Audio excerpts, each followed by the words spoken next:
Breaking news చూస్తున్నాం. మంచు ఫ్యామిలీలో వినయ్ మంటలు. అసలు ఎవరి వినయ్ మహేశ్వరికి ఇంకా ఆస్తులకి ఏమి సంబంధం? మోహన్ బాబు ఇంకా మంచు విష్ణు వినయ్కి ఎందుకు సపోర్ట్ చేస్తున్నారు? దీని గురించి మరికొన్ని అప్డేట్స్ ఇవ్వడానికి మా ఫోన్ ఇన్లో దామోదర్ గారు ఉన్నారు. వారిని అడిగి తెలుసుకుందాం.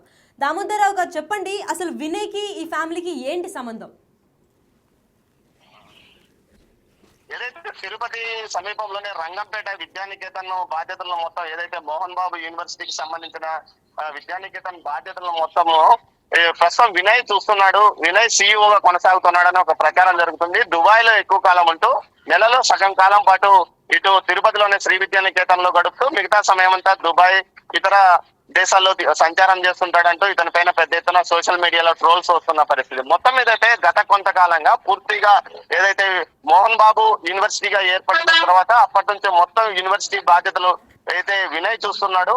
దీంతో పాటు పలు మార్పులు కూడా ఇటు విద్యా సంస్థల్లో వచ్చాయి. గతంలో ఏదైతే మోహన్ బాబు విద్యా సంస్థల్లో సీటు దొరికితే చాలంటూ విద్యార్థుల తల్లిదండ్రులు ఎంత డొనేషన్లు చెల్లించడానికైనా సిద్ధంగా ఉండేవారు. దీంతో పాటు క్రమశిక్షణకు మారుపేరుగా ఏదైతే విద్యా సంస్థ కొనసాగేది అనేది ఉండేది. అప్పట్లో రాయలసీమకు సంబంధించిన వారే కాకుండా పెద్ద ఎత్తున రాష్ట్రంలోని నలుమూలల నుంచి తెలుగు రెండు రాష్ట్రాల్లోని తెలుగు విద్యార్థుల తల్లిదండ్రులు ఇక్కడ తమ పిల్లలను చేర్పించడానికి ఉత్సాహపడేవారు. అదేవిధంగా ఖర్చు గురించి ఆలోచించకుండా చూసేవారు. దీంతో పాటు పెద్ద ఎత్తున క్యాంపస్ ఇంటర్వ్యూలు కూడా, క్యాంపస్ సెలక్షన్స్ కూడా ఇక్కడ జరిగేవని ప్రతిదీ.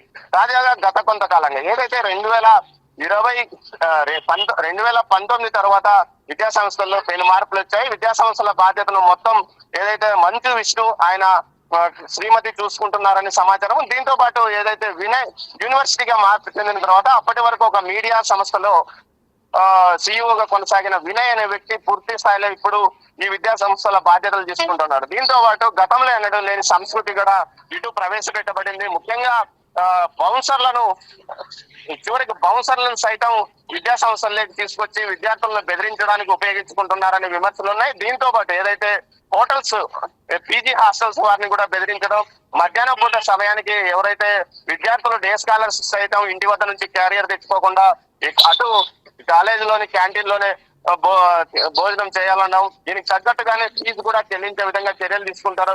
నువ్వు తింటే తినచ్చు, లేకపోతే లేదు, మొత్తం వ్యవహారం కాలేజీలోనే మీరు బిల్లులు చెల్లించాలి అన్న విధంగా విద్యార్థుల నుంచి ఫీజులు వసూలు చేస్తున్నారు. అదే విధంగా ఖచ్చితంగా హాస్టల్లో ఉండాలని నియమం పెట్టడం, చాలా మంది హాస్టల్ కు డబ్బులు చెల్లించలేక బయట పీజీల్లో ఉండడం, లేకపోతే రూములు తీసుకొని అక్కడ ఉండే పరిస్థితి ఉండింది. అయితే ఈ విధానాలన్నింటినీ వినయ్ వచ్చిన తర్వాత బ్రేక్ చేశాడు. విద్యార్థుల నుంచి వసూళ్లే లక్ష్యంగా విద్యా సంస్థను పనిచేయించాడు. గతంలో మోహన్ బాబు పూర్తి స్థాయిలో బాధ్యతలు చూసినప్పుడు విద్యా సంస్థకు చాలా మంచి పేరు ఉండేది. ముఖ్యంగా ఏదైతే ఆ విద్యా సంస్థలో పనిచేసే చదువుకునే విద్యార్థులు కానీ, పనిచేసే అధ్యాపకులు, లెక్చరర్స్ బృందం కానీ, టీచింగ్ నాన్ టీచింగ్ స్టాఫ్ కానీ చాలా విద్యార్థుల తల్లిదండ్రుల పట్ల మర్యాదగా వ్యవహరించేది. కానీ గత కొంతకాలంగా ఎక్కడైతే వినయ్ అనే వ్యక్తి బాధ్యతలు తీసుకున్న తర్వాత విద్యార్థుల తల్లిదండ్రులు కేవలం డబ్బులు ఇచ్చే మిషన్లుగా మారిపోయారు. కేవలం ఒక వ్యాపార సంబంధంగా యూనివర్సిటీ మారిపోయిందనే విమర్శలు కూడా వచ్చాయి. గతంలో బిగ్ టీవీ ఇదే విషయాన్ని తేల్చి చెప్పింది. ముఖ్యంగా తల్లిదండ్రులతో మనం గతంలో ఒకసారి ఇదే డిబేట్ నిర్వహించాము. పెద్ద సంఖ్యలో ఫిర్యాదులు కూడా వచ్చాయి. దీంతో పాటు ఏదైతే బౌన్సర్ల ద్వారా విద్యార్థులను కొట్టించడం అనే దుష్ట సాంప్రదాయానికి తెలదేపారు.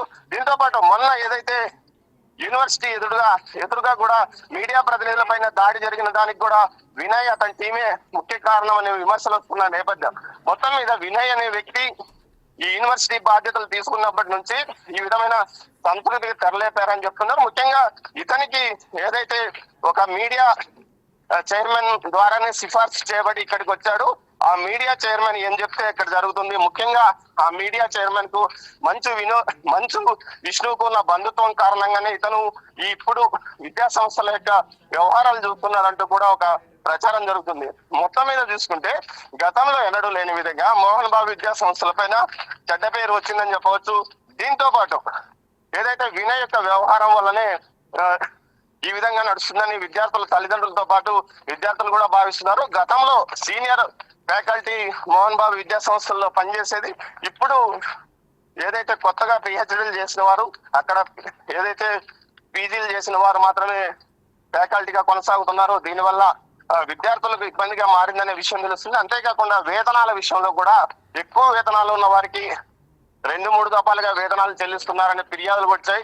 దీని మీద ఏదైనా కంప్లైంట్ చేస్తే వారి మీద భౌతిక దాడికి చేయడం, అదేవిధంగా వారిని ఇబ్బంది పెట్టడం కూడా జరుగుతుంది. గతంలో ఏదైతే సెంట్రల్ సిలబస్ కు సంబంధించి అక్కడ విద్యా సంస్థ నడుపుతుంది, అక్కడ ప్రిన్సిపల్ కూడా పోలీస్ కంప్లైంట్ వరకు వెళ్ళింది.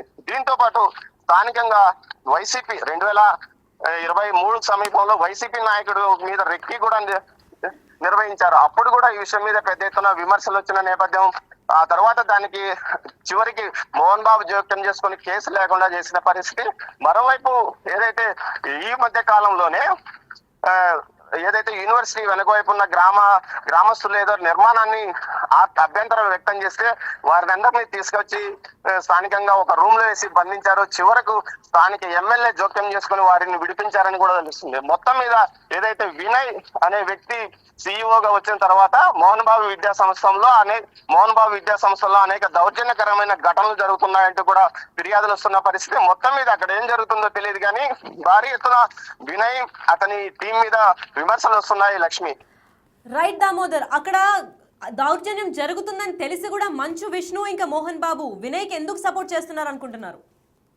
ఖచ్చితంగా ఈ విషయంలో ఏదైతే అతను ఒక బలమైన నాయకుడు వద్ద సిఫార్సు ద్వారానే వీరి దగ్గర చేరాడు. అంతేకాకుండా మంచు విష్ణువుకు సంబంధించిన బంధువుల ద్వారా ఇక్కడ చేరాడు కాబట్టి మంచు విష్ణువుకు అనుకూలంగా వ్యవహరిస్తూ మంచు మనోజ్ ను ఏదైతే విద్యా సంస్థలకు దూరం పెట్టడానికి ఇతన్ని ఉపయోగించుకుంటున్నారనే ఒక ప్రచారం జరుగుతుంది. అన్నదమ్ముల మధ్య ఉన్న గొడవలను ఇతను మరింతగా పెద్ద చేశాడు. ఇతని వ్యవహార శైలి వల్లనే ఈ రోజు మంచు విష్ణు మంచు మనోజుల మధ్య ఆస్తి తగాదాలు వచ్చాయి. గతంలో ఏనాడు ఆస్తుల వ్యవహారం గానీ ఏది పట్టించుకొని మనోజ్ ఎందుకు ఈ విషయంలో సీరియస్ గా తన ఆస్తుల పైన చర్చ చేస్తున్నాడు అనే విషయం కూడా తెలుస్తుంది. మరోవైపు మనోజ్ గతంలో కూడా ఏదైతే బిగ్ టీవీ బిగ్ బ్రేక్ చేసింది, అప్పట్లో ఏదైతే విద్యా సంస్థల యొక్క ఫీజులు, విద్యార్థుల యొక్క హాస్టల్ ఇబ్బందులు, అదేవిధంగా బౌన్సర్ల యొక్క దాడులు, ఈ విషయంలో బిగ్ టీవీ బిగ్ బ్రేక్ చేసినప్పుడు కూడా మనోజ్ ఈ విషయంలో విద్యార్థుల తరఫున మాట్లాడాడు. విద్యార్థులకు న్యాయం జరగాలి, విద్యార్థులకు ఎలాంటి ఇబ్బందులు తలెత్తకూడదంటూ కూడా పూర్తి స్థాయిలో అతను విద్యార్థుల తల్లిదండ్రులకు మద్దతుగా మాట్లాడాడు. అంటే ఈ గొడవలు జరగబట్టి సుమారు 2021-22 మధ్య కాలంలోనే వీరి మధ్య విభేదాలు ప్రారంభమైనట్లు తెలుస్తుంది. మరోవైపు మనోజ్ యొక్క ఆస్తుల గొడవ, మంచు విష్ణు మనోజుల యొక్క ఆస్తు గొడవలకి ఇతను రావడానికి ఒక వర్గానికి అనుకూలంగా తాను లాబింగ్ చేస్తాను, ప్రజాతి ఆస్తులు మీకే వచ్చేటట్లు చేస్తాను అన్న విషయంలో ఏదైనా ఇతను పన్నాగం పన్నాడు అన్న చర్చ కూడా ఏదైతే మోహన్ బాబు యొక్క సమీప బంధువుల వద్ద జరుగుతుంది. ముఖ్యంగా మోహన్ బాబుకు సంబంధించి సమీప బంధువులు తిరుపతితో పాటు తిరుపతిలోనే ఎక్కువగా ఉంటారు. వారితో కూడా ఈ మధ్య కాలంలో సత్సంబంధాలు తెగిపోయినట్లు సమాచారం. మొత్తం మీద తీసుకుంటే వినయ్ అనే వ్యక్తి కారణంగానే పెద్ద ఎత్తున విమర్శలు అంటే వీరు యూనివర్సిటీతో పాటు విద్యా సంస్థలోని విద్యార్థులు కూడా ఇబ్బందులు ఎదుర్కొంటున్నారనే ఒక ప్రచారం మాత్రం జరుగుతోంది. లక్ష్మి, అయితే దామోదర్, వినయ్ అనే వ్యక్తి తను తప్పించుకుంటే ఈ వివాదాలు ఆగిపోయే ఛాన్స్ ఏమైనా ఉంటుందా, లేదంటే ఇంకా ఇలాగే కొనసాగుతూ ఉంటాయా? లక్ష్మి, అన్నదమ్ముల మధ్య ఆస్తుల వివాదాలు, అది ఏదైతే తల్లిదండ్రులు జోక్యం చేసుకోవాలి, తల్లిదండ్రులు ఇరు వర్గాల మధ్య సమానంగా వ్యవహరించాలి. అదేవిధంగా మధ్యవర్తిత్వంగా కోర్టులు కానీ లేకపోతే ఇద్దరు సంతృప్తి చెందిన నేపథ్యంలోనే ఈ వివాదాలు ఆగిపోయే పరిస్థితి ఉంది. ఒకసారి అగ్ని రాజేసిన తర్వాత ఆ వ్యవహారంలో చర్చలు జరుగుతాయి. మరి ఇంకా కోర్టు వ్యవహారాలకు వెళ్తారా, లేకపోతే వారు ఏదైతే తాను సొంతంగా సంపాదించిన ఆస్తులు కాబట్టి తన ఇష్టానుసారం తాను ఇష్టమైన వారికి రాసుకుంటానంటూ ఏదైతే మోహన్ బాబు ఇప్పటికే ప్రకటించిన నేపథ్యం. మొత్తం మీద ఈ వివాదంలో ఇప్పుడు వినయ్ అనే వ్యక్తి ఆ అగ్ని ఏదైతే నిప్పు రాచేశాడో ఆ తర్వాత ఆయన ఉన్నా లేకున్నా వివాదాలు అయితే కొనసాగుతాయని అనుకుంటున్నారు. మొత్తం మీద అయితే యూనివర్సిటీ యొక్క స్థాయి దిగజారడానికి మాత్రం ఖచ్చితంగా ఇతనే కారణం అంటూ విద్యార్థి నాయకులు అంటున్నారు. మొత్తం మీద అయితే సిఇఓగా వినయ్ చేసిన వ్యవహారం వల్లనే మోహన్ బాబు విద్యా సంస్థలకు చెడ్డ పేరు వచ్చిందనే ఒక ప్రచారం జరుగుతుంది. దీనికి తోడు ఏదైతే మోహన్ బాబు వ్యవహార శైలి వల్ల కూడా కొంత ఆయనకు నెగిటివిటీ వచ్చింది. ముఖ్యంగా 2019 ఎన్నికల ముందు ఫీజు రియంబర్స్మెంట్ విషయంలో చంద్రబాబు నాయుడును వ్యతిరేకిస్తూ ఆయన ఏదైతే చంద్రగిరి నియోజకవర్గం టీడీపీ అభ్యర్థి నామినేషన్ వేయడానికి వెళ్తున్న సందర్భంలో పెద్ద ఎత్తున ప్రజానీకరణము ఆయన ఆఫీసు ఏదైతే ఆ రహదారి మీదే వెళ్లాల్సిన సమయంలో పూర్తి స్థాయిలో రహదారిని బ్లాక్ చేస్తూ వేలాది మంది విద్యార్థులతో ఆయన రోడ్డు పైన బైఠాయించి మొత్తం అటు చంద్రగిరి టీడీపీ అభ్యర్థి నామినేషన్ విషయం కంటే ఇతని ఇష్యూని ఎక్కువ చేశాడు. అప్పట్లో వైకాపాకు అనుకూలంగా ప్రచారం చేశాడు. విద్యా సంస్థల్లోని విద్యార్థులకు ఓట్లు నమోదు చేయించి తానే దగ్గరుండి అటు రంగంపేట స్కూల్లో జరిగిన పోలింగ్ కేంద్రంలో ఓట్లు వేయించాడు. అప్పట్లో దీనిపైన విమర్శలు వచ్చాయి. ఓ స్థాయి విద్యా సంస్థల వ్యక్తి ఒక వ్యక్తికి అనుకూలంగా పనిచేస్తున్నాడు, పార్టీకి విద్యార్థులను ప్రభావితం చేస్తున్నాడు అని విమర్శలు వచ్చాయి. దీనికి తోడు ఆయన ఆ ఎన్నికల్లో వైసీపీకి పనిచేశాడు. ఆ తర్వాత జరిగిన పరిణామాలతో ఆయన వైసీపీ నుంచి తనకు తగిన గుర్తింపు రాలేదంటూ నిరాశ చెందాడు. ఈ సమయంలోనూ పూర్తిగా మంచు విష్ణు కంట్రోల్లోకి ఏదైతే కళాశాల ఏదైతే విద్యా సంస్థలు పూర్తిగా వెళ్ళాయి, ఆ సమయంలోనే అటు వినయ్ అనే వ్యక్తి కూడా ఎంటర్ అయ్యాడు. ఆయన పూర్తిగా అప్పుడప్పుడు ఏదైతే సలహాదారుడిగా ఉన్న వినయ్ మోహన్ బాబు యూనివర్సిటీ పూర్తిగా ఏర్పడిన తర్వాత సిఇఓగా మారాడు. ఆ తర్వాత జరిగిన పరిణామాల్లో మౌనికను ఏదైతే భూమా మౌనికను మనోజ్ పెళ్లి చేసుకోవడం, ఆ తర్వాత అతనికి కూడా బలమైన రాజకీయ అండదండలు, బలమైన కుటుంబ అండదండలు లభించడంతో ఇటు చూసుకుంటే ఇటు వయస్సు కుటుంబానికి సంబంధించిన ఆమె ఇటు మంచు విష్ణు భార్య అయితే, అటు మంచు మనోజ్ భార్య భూమా కుటుంబానికి సంబంధించింది. ఇటు ఒకరు కర్నూలు జిల్లాలో బలమైన రాజకీయ నేపథ్యం ఉన్నవారు, ఒకరు రాష్ట్ర స్థాయిలో ఉన్న బలమైన నేపథ్యం ఉన్నవారు. ఇప్పుడు ఇద్దరు సమాన బలాలుగా మారిపోయిన పరిస్థితి. దీంతో ఇద్దరు ఇటు వారికంటే వారి భార్యల తరఫున వ్యవహారమే పెద్ద ఎత్తున నడుస్తుందని చెప్పవచ్చు. మొత్తం మీద ఈ వివాదం ఇప్పట్లో సమసిపోయే పరిస్థితి కనిపించడం లేదని ఏదైతే మోహన్ బాబు సన్నిహితులు గానీ వారి కుటుంబానికి సన్నిహితులు వారికి సమీప బంధువులు చర్చించుకోవడం జరుగుతుంది. మొత్తం మీద అయితే ఇటు రాష్ట్ర వ్యాప్తంగా కాకుండా తిరుపతిలోని గ్రామీణ స్థాయిలో ఏదైతే ఆయన తిరుపతి జిల్లాకు సంబంధించిన వాడే ఇటు రంగంపేట నుంచి అటు హైదరాబాద్ వరకు ఈ వీరి ఆస్తుల వివాదంతో పాటు వీరి గొడవ పెద్ద ఎత్తున చర్చనీయాంశంగా మారింది. Lakshmi. Right, thank you Damodar. అసలు వినయ్ ఎవరు, వినయ్కి ఇంకా మంచు ఆస్తులకున్న సంబంధం ఏంటి అని తెలుసుకోవాలంటే మన దగ్గర ఒక వీడియో బయట ఉంది, మంచు విష్ణుది ఇంకా మంచు మనోజ్ది. ఇప్పుడు ఒకసారి చూద్దాం. వినయ్ గారు నాకు అన్నలాంటివాడు. మా నాన్న ఎప్పుడు చెప్తారు, వినయ్ ఆయనకి మొదట పెట్టాలి, అంత క్లోజ్ మా నాన్నగారికి. ఆయన ఎప్పుడు ఎవరు చేయి చేసుకోలేరు. ఆయన పొరపాటు అది నాన్నగారు ఏం మాట్లాడారో దాంట్లో ఒకసారి క్లారిటీగా వినండి.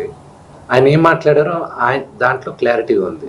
దాని గురించి నేను వివరణ ఇవ్వాల్సిన అవసరం లేదు. ఓన్లీ దట్ వన్ కరెక్షన్ నేను చెప్పాల్సింది. వినయ్ గారికి నాకు ఉన్న సన్నిహితం దాదాపు ఒక 15 సంవత్సరాల నుంచి. ఆయన భారతదేశంలో గొప్ప గొప్ప స్థానాల నుంచి వచ్చారు, మీకు తెలుసు. అది నేను మీడియాలో చెప్పాల్సిన అవసరం లేదు. మీరందరూ కూడా ఆయన గౌరవిస్తారు. మీ అందరికీ తెలుసు ఆయన స్టేచర్ ఏంటో. ఒక అన్నలాంటి వ్యక్తి ఆయన. నాకు మా నాన్నగారే చెప్తారు ఆయనకి పెద్ద కొడుకని. సో దాని గురించి నేను ఎక్కువ చెప్పాల్సిన అవసరం లేదు. అండ్ ఆయన దాంట్లో చెప్పింది అది మీరు అర్థం చేసుకోవాలంతే. వినయ్ గారు నాకు అన్నలాంటివాడు. మా నాన్న ఎప్పుడు చెప్తారు, వినయ్ ఆయనకి మొదట పెట్టాలి, అంత క్లోజ్ మా నాన్నగారికి. ఆయన ఎప్పుడు ఎవరు చేయి చేసుకోలేరు.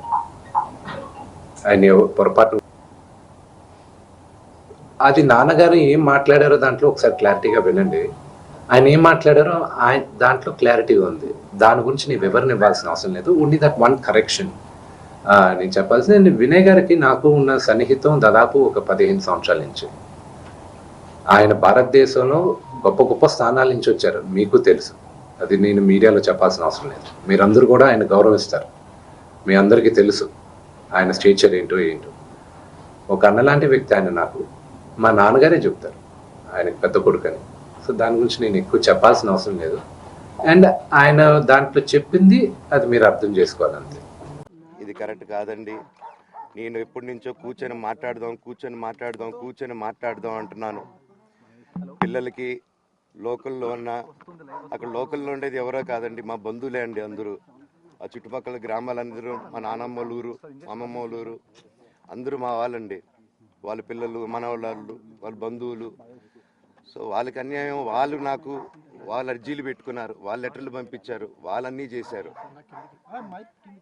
నేను వాళ్ళకి సపోర్ట్గా మద్దతుగా నిలబడి ఏమైంది నేను అడిగేసరికి వినయ్ అతనికి ఫోన్ చేశాను, మెసేజ్లు పెట్టాను. సార్ వాట్ ఈస్ హ్యాపెనింగ్, ఇంకా కావాలంటే కాలు మీద కూడా పడతానండి, ఈ ఇష్యూ క్లియర్ చేయండి, మాట్లాడుకుందాం అంటే చాలా దురుసుగా రిప్లైలు పెట్టారు. ఇది కరెక్ట్ కాదండి. నేను ఎప్పటి నుంచో కూర్చొని మాట్లాడదాం అంటున్నాను. పిల్లలకి లోకల్లో అక్కడ లోకల్లో ఉండేది ఎవరో కాదండి, మా బంధువులే అండి. అందరూ ఆ చుట్టుపక్కల గ్రామాలందరూ, మా నానమ్మ ఊరు, అమ్మమ్మ ఊరు అందరూ మా వాళ్ళండి. వాళ్ళ పిల్లలు, మనవాళ్ళు, వాళ్ళ బంధువులు. సో వాళ్ళకి అన్యాయం, వాళ్ళు నాకు వాళ్ళ అర్జీలు పెట్టుకున్నారు, వాళ్ళ లెటర్లు పంపించారు, వాళ్ళన్నీ చేశారు. నేను వాళ్ళకి సపోర్ట్గా మద్దతుగా నిలబడి ఏమైంది నేను అడిగేసరికి వినయ్ అన్న అతనికి ఫోన్ చేశాను, మెసేజ్లు పెట్టాను. సార్ వాట్ ఈస్ హ్యాపెనింగ్, నేను కావాలంటే కాలు మీద కూడా పడతానండి, ఈ ఇష్యూ క్లియర్ చేయండి, మాట్లాడుకుందాం అంటే చాలా దురుసుగా రిప్లైలు పెట్టారు. ఓవైపు మనోజ్ అయితే ఫుల్గా ఎమోషనల్గా అయినట్టు తెలుస్తోంది. తను ఎమోషనల్ అయ్యి ఏంటి ఈ వినయ్ గారి గురించి కూర్చొని మాట్లాడదాం, మనం కూర్చొని సార్ట్ చేసుకునేది, నేను కాళ్ళపైన పడ్డానికి కూడా సిద్ధమే అని అంటుంటే, మరోవైపు విష్ణు ఏమో నాది ఇంకా వినయ్ది 15 ఏళ్ల సంబంధం ఉంది, మా నాన్నగారికి ఇన్ఫ్యాక్ట్ నాకన్నా వినయ్ ఒక పెద్ద కొడుకులాగా చూస్తారు, చాలా క్లోజ్ మా ఫ్యామిలీకి అని అయితే తెలుస్తోంది. ఆ వినయ్కి అసలు ఈ ఆస్తులకి ఏంటి సంబంధం, మనోజ్కి వినయ్కి మనస్పర్ధలు ఏంటి అనేవి తెలుసుకోవాలంటే చూస్తూనే ఉండండి బిగ్ టీవీ.